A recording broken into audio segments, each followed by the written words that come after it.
There are a lot of runewords in Diablo 2, but very few stand to be used quite as frequently as polearms and swords. Today we're going to look at the second one of those and show off the good, the bad, and the insanely overpowered of the available sword-based runewords. And since for the most part they're pretty much impossible to rate because of the number of uses of them, we'll be throwing most of them into categories of cost, but we will mention a few of the highlights you should keep an eye on along the way. Though starting out we do have 3 runewords out of the 26 available that we need to toss in the bin and forget about in weapons, and those are Fortitude, the El Sol Dol low runeword that should generally be stuck in armor, Venom, the normal difficulty mods costing the nightmare difficulty level, and the runes found on Tal, Dol, and Mal, and Wind, which is similarly nightmare difficulty mods costing hell difficulty level requirements thanks to requiring Sir and L. Beyond that, we can jump into some of the cheap and effective stuff, starting with Steel. Requiring Tier and L, it's probably one of the best bang for the buck runewords in the game,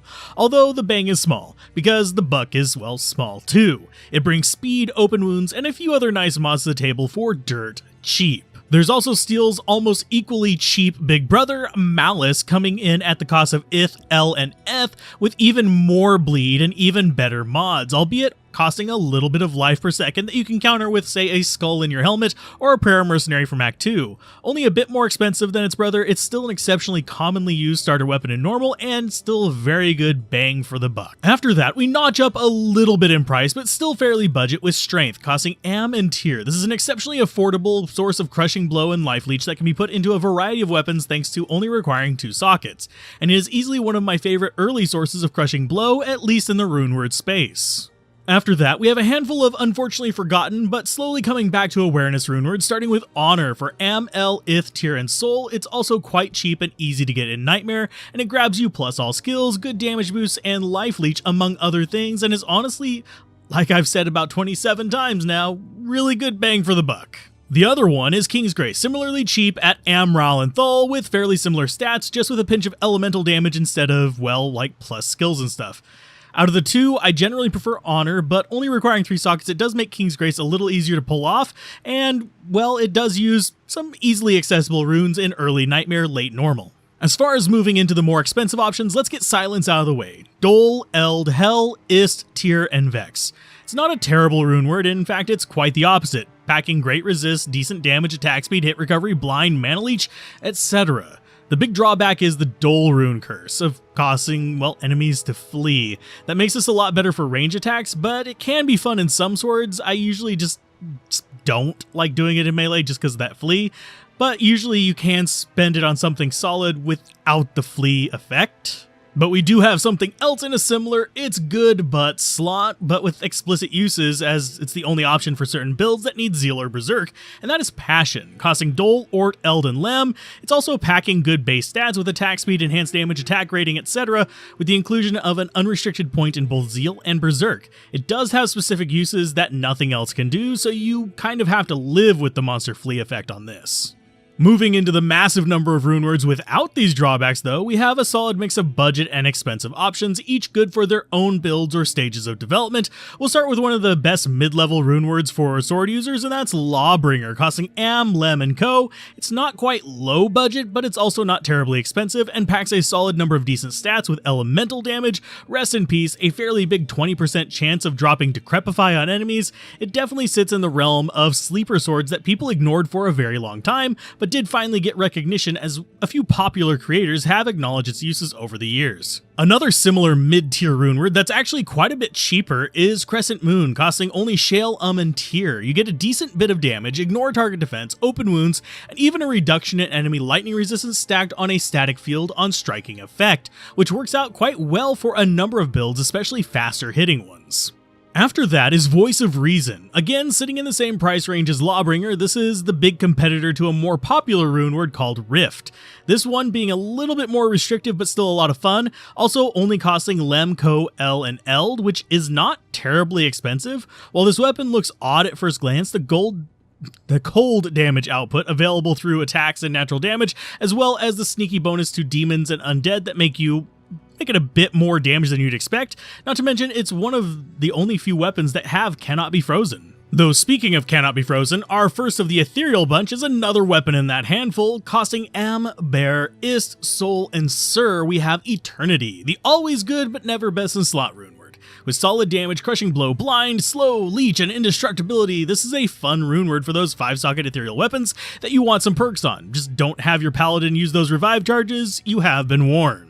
Another ethereal beast of a runeword is Oath, packing still decent damage, exceptionally good attack speed, like massive amounts of that, not to mention a Bone Spirit trigger for Shale, Pole, Maul, and Lum.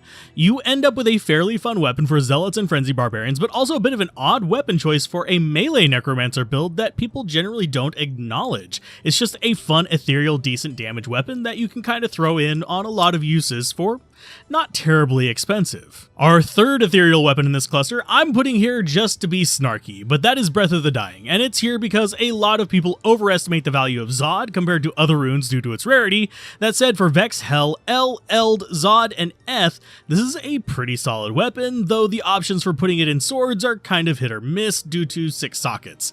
That said, it's got a massive attack speed, dual leech, attributes, damage, etc. that makes it just a great weapon in general, although generally one-handed you're going to be looking at Berserker axes, and two-handed you're going to be looking at higher damage weapons. Backing off of the snark, let's look at a more classic popular weapon from the early runeword days, and that is Fury. Not used near as much nowadays because Jaw, Gull, and Eth makes it a little pricey for the power, but still a lot of fun with a solid attack speed, damage, ignore target defense, leech, deadly strike, open wounds, and even plus frenzy for barbarians. It is not a slouch by any means. Swinging into the more esoteric items, we drop into Phoenix, costing a pretty penny at Vex, Low, and Jaw. This runeword gives you redemption for sucking up corpses, a solid bit of damage, mana leech, and even ignore target defense, among other things.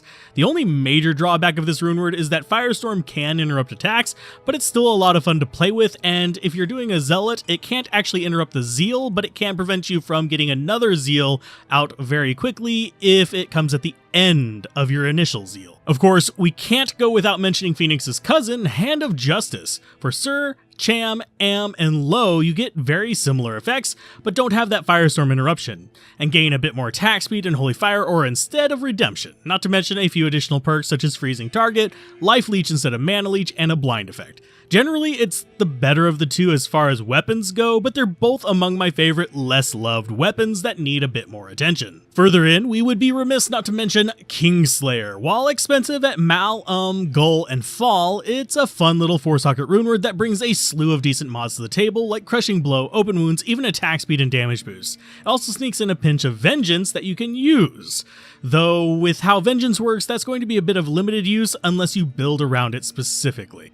Before we get into the home stretch, we need to get the runeword that just casts all the things out of the way, and that is Destruction, costing Vex, Low, Bear, Jaw, and Co. Destruction has pretty solid mods with Crushing Blow, Ignore Target Defense, decent damage boost, a punch of magic damage, a little bit of Mana Leech. It is, however, best known for casting Novas on attack, Boulders and Volcanoes on hitting, and having a sneaky death meter if you die as some sort of a bit of ambush.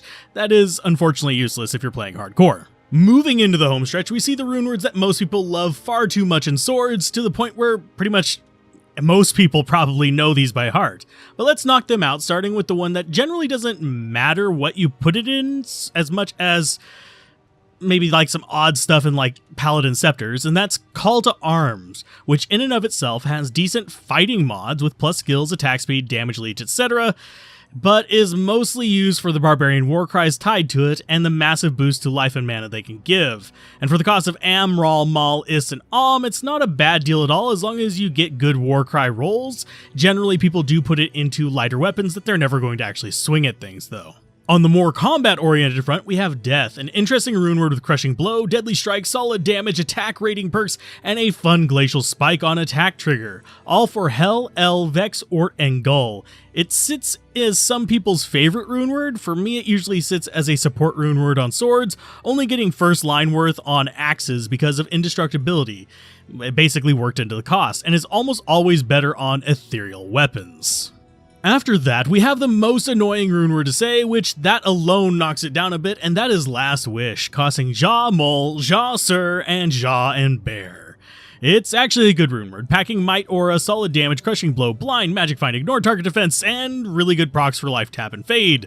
though admittedly, it's really bloody expensive as you can tell by the 3 jaws, so it better be good. These last two pretty much everyone should be super familiar with. If you're not, you need to learn them, since they're often basically called among the most overpowered runewords in the game, at least for cost, starting with the caster weapon, which may not be Heart of Oak, but it's orders of magnitude cheaper, and that is Spirit. Costing almost nothing at Tal, Thul, Ort, and Am, this weapon provides quite a few nice mods for any character, but is most powerful for casters, providing +2 all skills, a variable faster cast rate, a massive faster hit recovery, along with several other nice mods. It's definitely not to be underestimated, and since it's sword specific, there's likely literally thousands of these made in broadswords, crystal swords, and even longswords being used online at any given time. The other runeword people call overpowered is Grief, mostly for its raw natural power in an indestructible phase blade, but also good in other weapons. It costs Eth tier low Maul and Rawl, so it's not even terribly expensive to pack great attack speed, ignore target defense, prevent, heal, a number of other nice mods, and a great damage plus mod that makes this weapon extremely dangerous for characters that get a global % increased damage, and is something players unfamiliar with the mechanics will skip over because it doesn't show on the actual weapon itself, but rather it is seen in the actual damage output that you do. But for those that know how it works, you will see just how much this turns an otherwise underpowered phase blade into a killing machine that is almost unrivaled. That said, do you have a favorite runeword in this series so far? We are nearing the end of the basic runeword videos, so if you're watching this and have questions about any other weapon type, we've got a video for you, and soon enough we'll get to the videos with, well, top recommendations for the core types of builds you can find in the game, so stay tuned. And as always, a special thanks to the channel patrons, members, and viewers for making this content possible.